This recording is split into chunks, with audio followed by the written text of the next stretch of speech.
PlayStation, second year in a row, see you later. Last year they were across the street.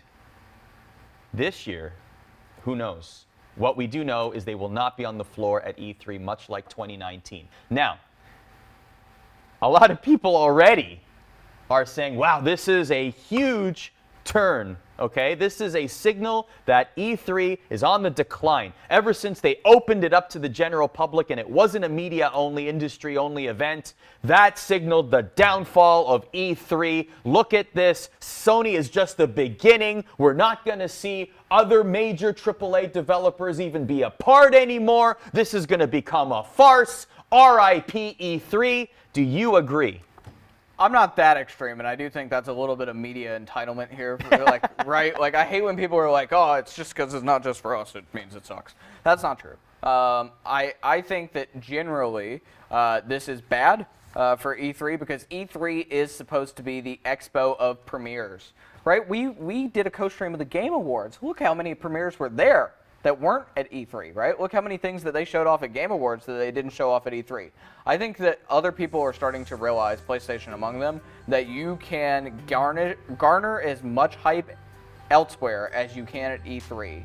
And if you run the event and you have your own economics and your own logistics, why not? And this is also a major year for Xbox and for PlayStation because this is the PS5 and the Xbox, what is it, a Series X, right? Yeah. That's what it is. It's the but Xbox. they presumably will be part of E3. You could, but they basically have their own day, right? Like Yes. E3 like conceded and gave them their own day in the Microsoft Theater at LA Live, right? So like even though they are a part of E3, they're kind of their own thing. But I mean, PSX has been a thing for a long time.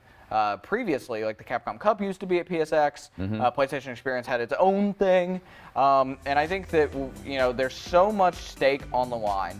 The one thing that I think Sony, I don't know if people expected this at Sony when the PlayStation 4 and the Xbox One first came out. You got to remember how dominant the Xbox 360 was in the game market. It was. Like the Xbox 360 was high and away the best console. The Xbox and the PS2, I would say they were kind of dead even originally. Like I knew people that had one or the other. I was an Xbox guy through both of those generations, but guess what? Me, like many other people, I became a PlayStation person because the Xbox One was negatively reviewed. The exclusives weren't enough to get into them, and like I just downright don't like playing the Xbox One.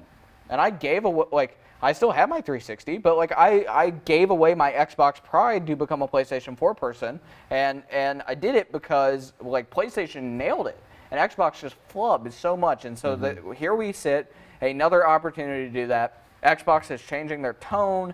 They are investing into Game Pass a lot, right? I actually have Game Pass for PC, and I think it's a great investment and it's not an ad. Yep. $5, and I get to play a bunch of different things. But yeah, I think that this is a huge year for Xbox and for PlayStation generally. Nintendo's sitting this one out right now because the Switch has continued to have success. But I think that people are quickly starting to realize there are other opportunities in the gaming space besides just E3. And here's a quote actually from a Sony representative to gamesindustry.biz. Quote, "We do not feel the vision of E3 2020 is the right venue for what we are focused on this year." And in a different quote goes on to say, "We will build upon our global event strategy in 2020 by participating in hundreds of consumer events across the globe." So that's the line that really stuck with me. The fact that they are not only saying we will not attend E3, but we will attend hundreds of other events this year that are not E3.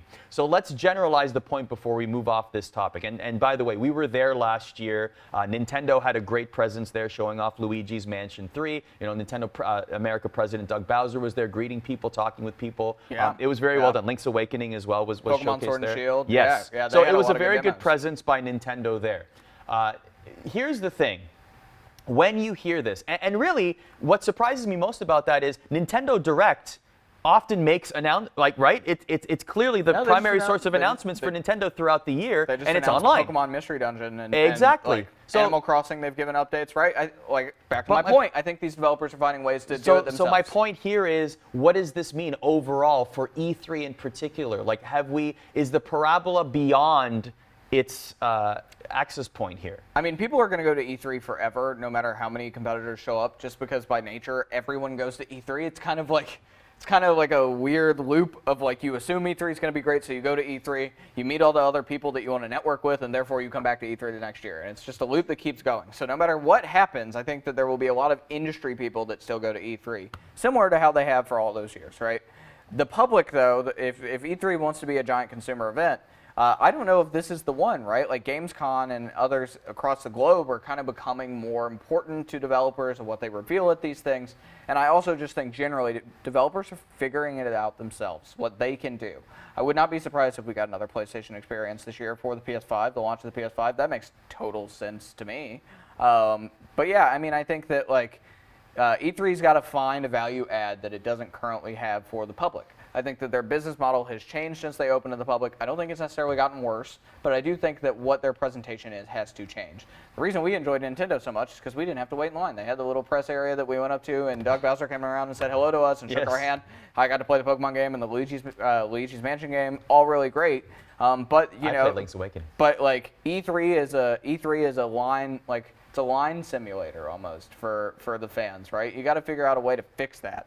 And they're not the only developer doing it. I mean, look at Blizzard and BlizzCon, right? Yeah. Like everybody's trying to figure out what works for them. I think that's the future, is really we're going to see all of these developers or studios, et cetera, create their own things, just like BlizzCon, to bring people to them and only them, where they're the focal point. Couple things just before we move on to our next topic. 2017 was the first year that fans were invited. People could buy tickets, and it was a non-industry only event. In 2018, the total attendance was 69,200, and 15,000 of those were fan tickets. We don't know the public number for fan tickets in 2019, but it was just under at 66,100 for 2019. So a little bit of a drop, but not necessarily alarming, so to speak, unless that trend continues year over year.